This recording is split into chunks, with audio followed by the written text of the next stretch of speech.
سلام دوستان عزیز، به یکی دیگر از ویدیوهای کانال کابل پیدیا خوش آمدید.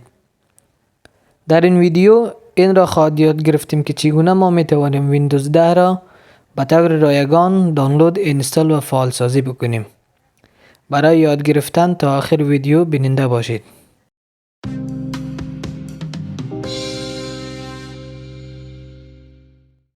برای کار براوزر را باز میکنیم دوستان و ویندوز فایل ISO دانلود میکنیم. برای کار کافی است که نوشته بکنیم ویندوز 10 ISO فایل دانلود. بعد روی اولین لینک برای شما در بالای صفحه فراهم میشه کلیک میکنین و ویندوز ISO فایل دانلود میکنین. روی دانلود تول ناو کلیک میکنین. بعد از اینکه دانلود شد باز میکنین. باز که کردین دوستا یک صفحه برای شما شرایطی دانلود ویندوز برای شما پیشنهاد میکنه که قبول باید بکنین. در اینجا دوستا دو آپشن براتون پیشنهاد میشه، یکی upgrade this PC now، دیگه create installation media. اینجا در اول برای شما میگه که میخواین پی سی یا کامپیوتری که فعلا استفاده میکنین او را ارتقا بدین یا میخواین که یک کدام فلش یا یو اس بی را اینستال بکنین. خوب است که آپشن دوم انتخاب بکنین.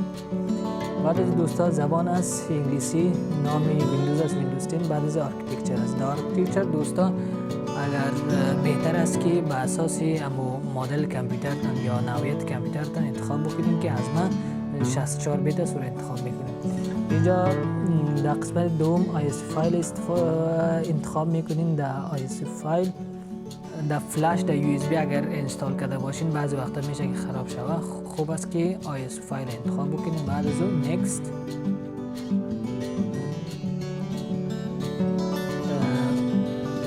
جایی که ذخیره میکنین او را انتخاب میکنین. خوب است که به خاطر دسترسی سریع روی صفحه دسکتاپ ذخیره بکنین. بعد از دوستا دانلودینگ شروع میشه که بستگی به سرعت اینترنت تان داره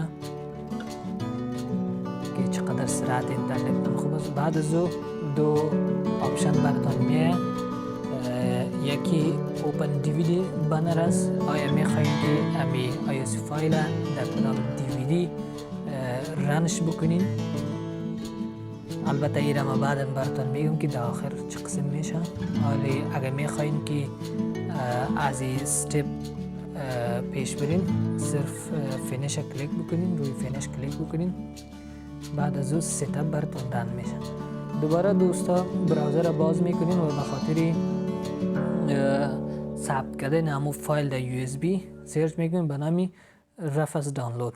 در اولین لینک کلیک میکنین و در این قسمت در آخر صفحه روی رفس 3.3 که دانلود است کلیک میکنین و اینجا براتون دانلود میشه. یک فایل بسیار زیاد کم است و این را کاپی میکنین روی دسکتاپ و روی ویندوز. و بعد بعضی ضروریات به خاطر اکتیویشن یا فعال سازی ویندوز از را دانلود هایش میکنین. البته برای اکتیو کردن ویندوز روی کین سپایکو میرین روی وبسایتش کین سپایکو دانلود. این پروگرام دانلود میکنین. در اولین لینک براتون میه او را فشار میدین تا که دانلود شود. در آخر صفحه میاین روی دانلود ناو کلیک میکنین، براتون دانلود میشه و میتونین از دیگر وبسایت هم میتونین دانلود بکنین. و یک از وبسایت های خوب دیگه به نام ریدیت است، میتونین از اونجا هم دانلود بکنین. به خاطر دانلود عزیز دوستای عزیز شما را به یک صفحه دیگه راهنمایی میکنه که زیپش دانلود میکنین. البته به خاطر دانلود عزیز کسایی که براوزر کروم استفاده میکنن میگه که به خاطر کامپیوترتان ویروس میه مضر خواهد بود.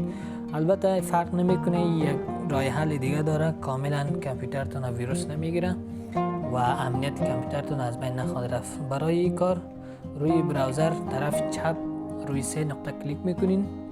بعد از اون در قسمت سیتینگ میرین. در سیتینگ در آخر بالای ادوانس کلیک میکنیم و بعد از در ادوانس سیف براوزینگ غیر فعالش میکنیم به طور موقتی و دوباره میرین. پس دوباره دانلودش میکنین. ببینید دوستای عزیز موفقانه دانلود شد هر دویش. و فعلا دوستای عزیزی فایل ها رو ما میخواییم که از فایل زیپ بکشیم، به خاطر از اینکه میخوایم از این استفاده بکنیم. برای کار فقط اکسترکتش میکنین، ایجاد داخل همون فولدری که ایجاد کردین. بعد فایل زیپ دومی رو این شکل در یک فولدر جدید میندازین و اکسترکتش میکنین به خاطر استفاده. این از دو جای ما به خاطر دانلود کردیم که دوستان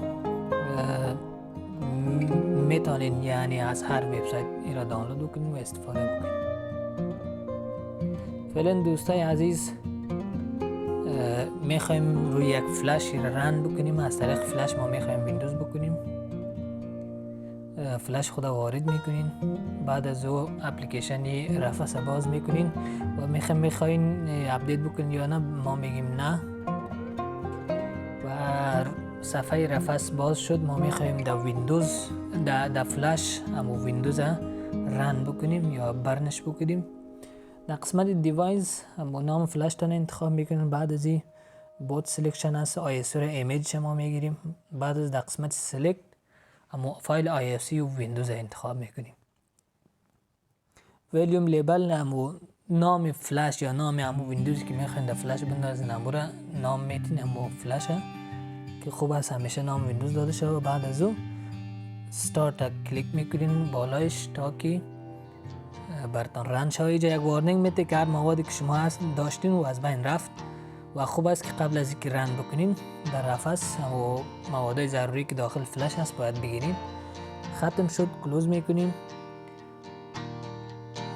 و میریم اما فایلی که قبلا گرفتیم به خاطر اکتیویشن داخلی USB میندازیم که از بین نره. بعد از او اجکتش میکنیم، USB را میکشیم، باز دوباره میزنیم. و آیا میخواین در کدام DVD اگر رن بکنین، اینجا یک تکنیک خیلی ساده داره. رایت کلیک میکنین روی ویندوز و برن دیسک ایمیج و دکمه سیو فشار میتین تا که روی DVD تان برن شد.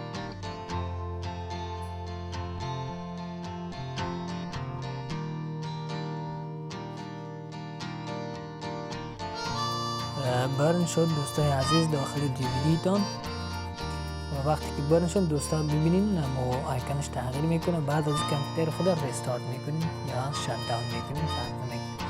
بعد از اینکه شت داون کردین دوستای عزیز، بعد از فشار دادن یا کلید مخصوص یک صفحه براتون باز میشه که در اونجا امی قسمت منوی بود باید براتون پیشنهاد شود که در قسمت اول باید اما دیوایس که داخلش ویندوز است براتون فراهم شود. البته در اینجا ما CD روم USB دیوایس کار داریم و میخوایم رو انتخاب بکنیم. در قسمت اول بیاییم که به خاطر انتخاب ما آسان شود و این تنظیماتش اینجا جور میکنیم.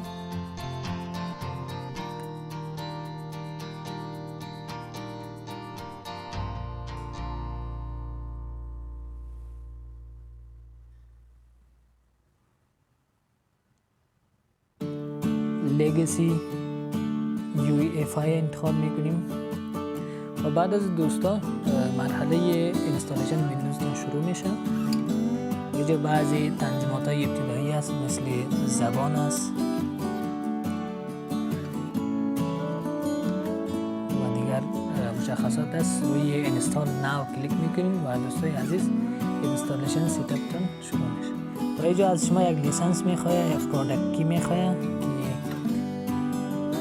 خوب است انتخاب بکنین تا I don't have any product. اینجا اما ورژن های سیستم عامل است، نوعیت های سیستم عامل است که هر کدامش انتخاب میدن. در اینجا بهترین دوستای عزیز هوم است و پرو است و تقریبا مشخصات هر دوش سیم و مشابه است و میتونید هر کدامش انتخاب بکنید. بهتر است ویندوز 10 هوم انتخاب بکنید و بعد از اون دکمه ایندکس فشار بدید. اینجا بعضی شرایط است که باید قبول بکنین. بعد از نکست دوستای عزیز اینجا بسیار زیاد مهم است. اگر میخواین از ابتدا ویندوز تان دوباره اینستال شود خوب است که کاستوم انتخاب بکنید. اینجا قسمت پارتیشن است. در قسمت پارتیشن قبل از اینکه پروسه ویندوز کردن شروع بکنید باید مشخص بکنید که در کدام درایو میخواین اینستال بکنید و وبسایت یا درایوی که میخواین داو اینستال بکنید باید دلیت شود و از سر ویندوز تان نو اینستال شود. انتخاب میکنید. بعد از اون کلیدی نکست. دوستای عزیز پروسه اینستالیشن شروع شد.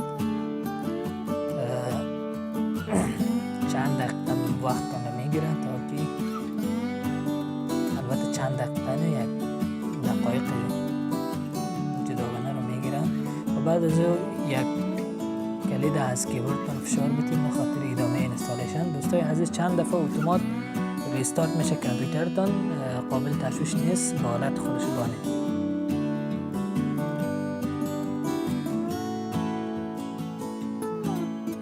بعد از اینستالیشن دوستای عزیز از طرف مایکروسافت کارتونا البته فعال میشن. میتونید را غیر فعال بکنین با فشار دادن روی آیکونی کارتونا. بعد از او موقعیت هست. یه پروسس هاییست که شما میتونید با آسانی رویش کار بکنین. و اینجا اگر مایکروسافت اکاونت دارین ایمیل خود ایجاد میکنین. اگر ندارین اکاونت میتونید ایجاد بکنین با فشار روی کریت اکاونت و میخواین اگر آفلاین ادامه بدید میتونید آفلاین انتخاب بکنین. برای کامپیوترتان یک یوزرنیم میتین. البته هر چی نامتان که هست فرق نمیکنه چی هست و بعد از یک پسورد برش میتین و روی کلیک نو کلیک میکنین و بعد از اینجا بعضی انتخابای پرایوسی یا محرمانه است که بعضا مایکروسافت دسترسی می داشته باشه. بنابراین خوب است که همه از یارا غیر فعال بکنیم و بعد دکمه اکسپت فشار میدیم. چند دقیقه تا نمیگیره دوستای عزیز، باید منتظر باشید تا ویندوز تان فعال شود. موفقانه ویندوز اینستال شد دوستان و چک میکنین که آیا واقعا ویندوز اکتیویت شده، فعال شده یا خیر. روی سیستم و سکیوریتی میرین. از قسمت سیستم میبینین مشخصات از زیر که در قسمت آخر نوشته است product ID not available، یعنی کدام product ID یوز نکردن. به این خاطر در قسمت آخری طرف چپ راستی لپتاپتون ای اکتیویت ویندوز همت یک واترمارکش میایه که با معنای عزیز ویندوز تان اکتیویت نشده و به خاطر اکتیویت کردن از این فایلی که در آخر ما کاپی کردیم این را کاپی میکنین روی دسکتاپ، روی باز میکنین و همین سیتاپ دومی را اینستالش میکنین. بعد از اینکه اینستالیشن از این ختم شد کیم سپایکو را باز میکنین و روی دکمه سرخ فشار میدین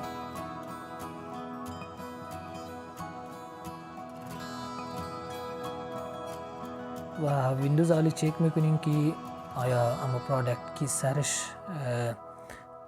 فعال شده یا خیر.